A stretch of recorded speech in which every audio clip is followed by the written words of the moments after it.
আমরা এসছি একটু গ্রামের বাড়িতে। আমার শাশুড়ি মার শরীর খারাপ, তো মা বলল আমাকে একটু দেখে যা, তাই এসছি শাশুড়ি মাকে দেখতে। আর যেই থেকে এসছি বৃষ্টি তো আমাদের পিছু ছাড়েই না। আমরা যাচ্ছি একটু 6 নম্বরে। চলো আমাদের ছোট্ট গ্রামটা ব্যাক ক্যামেরা করে দেখাই। এই দেখো, এটা বাদার মধ্যে হাঁসগুলো, কত হাঁস বসে আছে আর কি সুন্দর লাগছে। আর আকাশটা দেখো, খুব সুন্দর লাগছে। এগুলো খড় ভিজে গেছে। আর যারা গ্রামেই থাকো তারা তো জানো গ্রামের পরিবেশটা কীরকম। আর সত্যি গ্রামের পরিবেশটা আমার অসাধারণ লাগে, খুব সুন্দর লাগে। পুরো দেখো, আর বাদার মধ্যে জল জমেছে।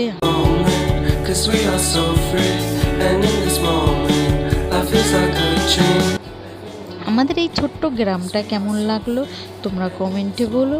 আর অপূর্ব, যারা গ্রামেই থাকো তারা তো জানো। আর যদি উজাড় করা ভালোবাসার আশায়